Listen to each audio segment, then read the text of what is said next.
So without further ado, I'd like to introduce our first speaker. Her name is Mattie, and I'm sorry if I'm butchering your name. Mattie Kyei? Okay, should have asked that before. Mattie Kyei. She is a current patient and stomach cancer survivor, so please help me welcome her.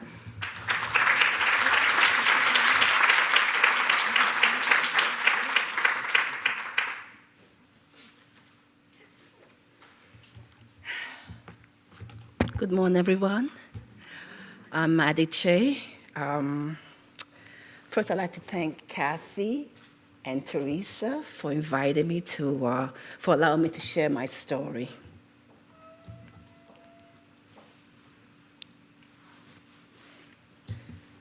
I turned 51 June of this year. To celebrate, I decided to go to my number one place on my bucket list, Egypt, because I've always wanted to go up the Nile in a felucca. Not a boat, not a dinghy, not a yacht, but a felucca. My visit also brought me to Az, the south of France, of which I visited 9 years earlier. I had fallen in love. Then to London, England, my childhood home. After a month, I returned home feeling recharged and at peace and ready to plan my next December trip to Hong Kong, Asia, and the Middle East. On my trip, I met an amazing gentleman, and our friendship had begun to blossom into more than friends. So I was feeling really good about life and the direction that my life was heading in. On Thursday, August the 2nd, things changed. 3 weeks after returning home, while using the toilet, I noticed that it looked as though I had eaten a whole bag of Oreo cookies,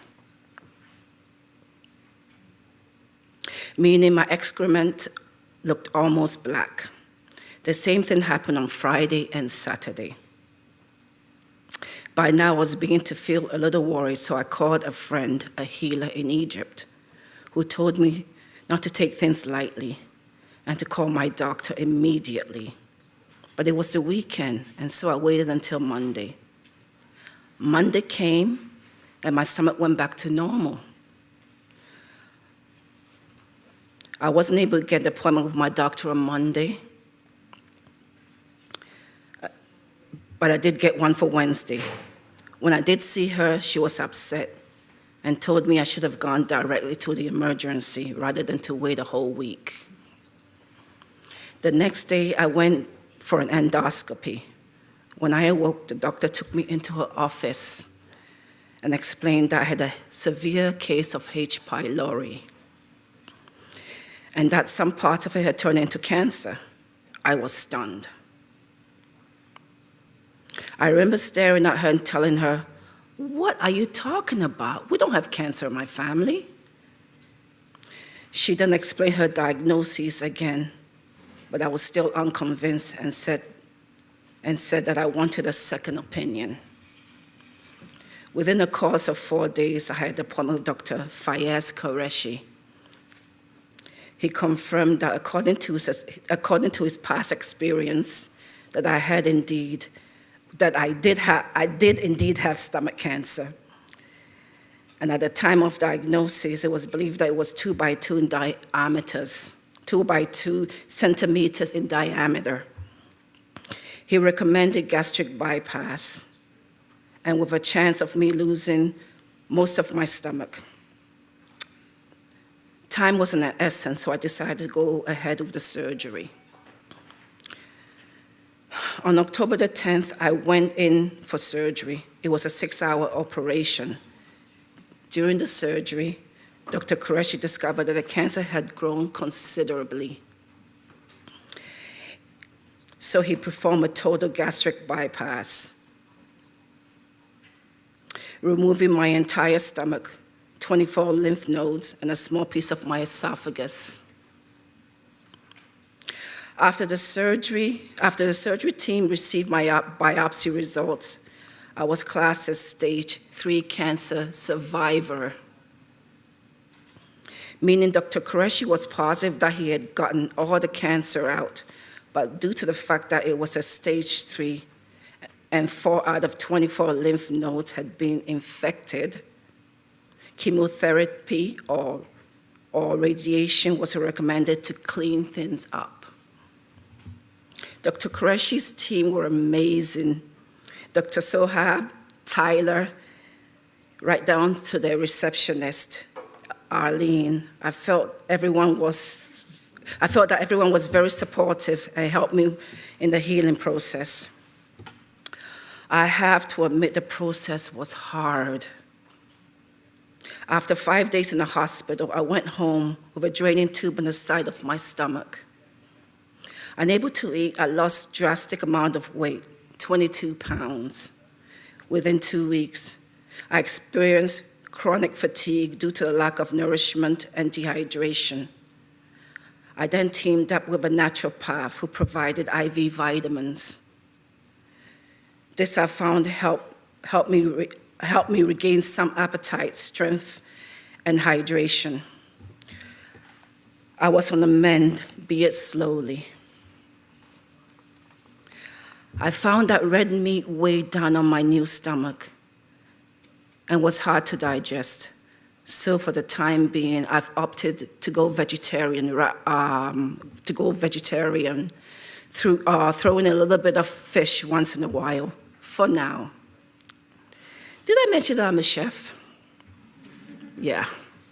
So now imagine a chef without a stomach. I started my first 2 weeks living on coconut water and Gatorade.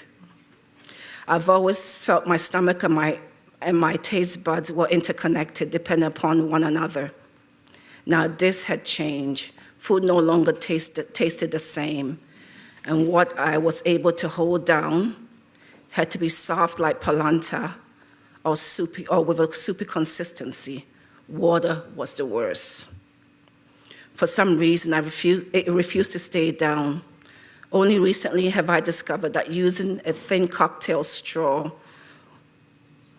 was I able to quench my thirst. Through all of this, I can't help but to feel the presence of an unseen hand guiding and directing me. I am now carefully placed into the hands of Dr. Elimova, my chemo-oncologist, and her team. And so a new chapter will begin for me next week. These are a few things I feel help me heal faster.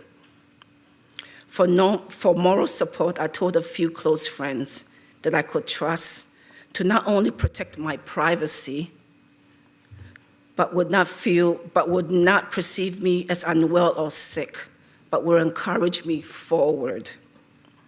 These people do not have to be family, but individuals I could confide in.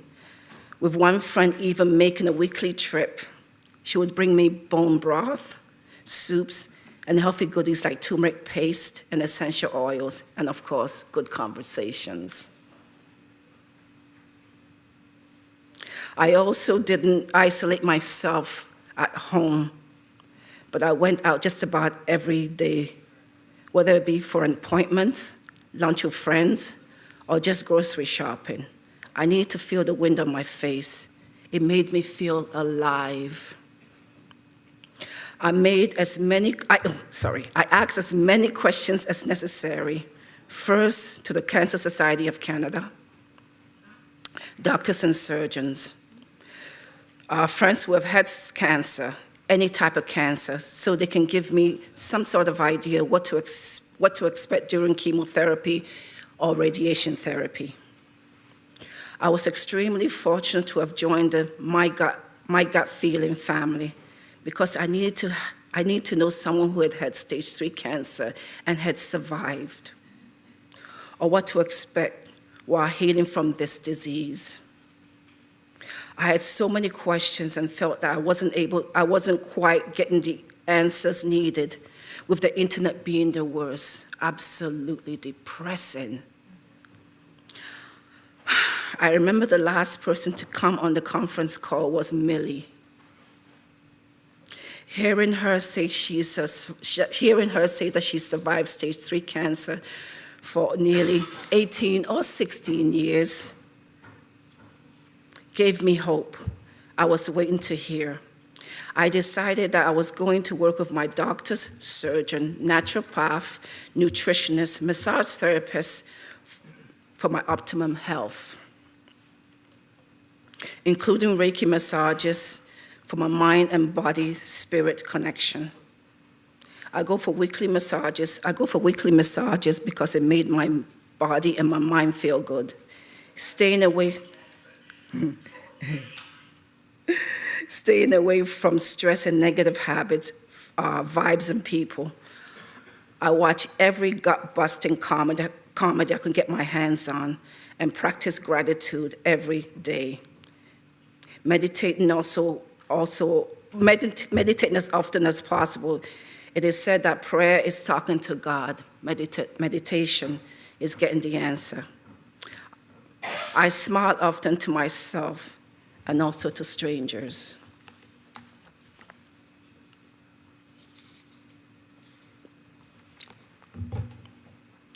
Let's be honest. No one knows how long we'll be here on this earth, whether it be for 3 months, 3 years, or 30 years. But our attitude to live and live a full life is a key to fighting this disease. I live this life as best as I can with a positive state of mind. I would not be defeated or broken by this illness. I find that today I listen more to my body than I ever did in the past, from what I eat to how I care for this vessel that I live in. This sneaky enemy we call stomach cancer has come into our lives. It comes to steal, to destroy all that we love and hold dear. Don't give this disease a fighting chance to take over your life. Find the strength to fight. Fight for what you believe in. Fight for your kids. Fight for your family. Fight for the ones that you love, your health and your happiness.